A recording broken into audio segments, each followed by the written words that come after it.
ভোলার বোরহানউদ্দিন উপজেলায় নির্বাচনী প্রচারণাকে কেন্দ্র করে বিএনপি ও জামায়াতে ইসলামীর কর্মী সমর্থকদের মধ্যে সংঘর্ষের ঘটনা ঘটেছে। এতে অন্তত ১৫ জন আহত হয়েছেন। সকাল ৯:৩০টার দিকে উপজেলার টবগী ইউনিয়নের ৭ নম্বর ওয়ার্ডে এ সংঘর্ষ ঘটে।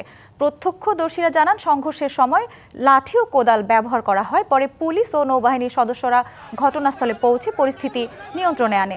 টবগী ইউনিয়ন জামায়াতে ইসলামীর আমির আব্দুল হালিমের অভিযোগ, তারা ওই এলাকায় দাঁড়িপাল্লা প্রতীকের পক্ষে লিফলেট বিতরণ ও নির্বাচনী প্রচারণা চালাচ্ছিলেন। এ সময় স্থানীয় বিএনপির লোকজন তাদেরকে একটি বাড়িতে ঢুকতে বাধা দেয়। এ নিয়ে কথা কাটাকাটির এক পর্যায়ে বিএনপি জামায়াতের নেতাকর্মীরা একে অপরের সঙ্গে সংঘর্ষে জড়ায়। এ ঘটনায় প্রতিবাদে জামায়াতে ইসলামীর নেতাকর্মীরা তাৎক্ষণিকভাবে এলাকায় বিক্ষোভ মিছিল বের করে হামলার বিচারের দাবি জানান। তবে হামলার অভিযোগ অস্বীকার করে টবগী ইউনিয়ন বিএনপির সভাপতি বাহারউদ্দিন বলেন, জামায়াতের কর্মীরা বিএনপি নেতাকর্মীদের বাড়িতে ঢুকে উস্কানিমূলক আচরণ করলে পরিস্থিতির অবনতি ঘটে।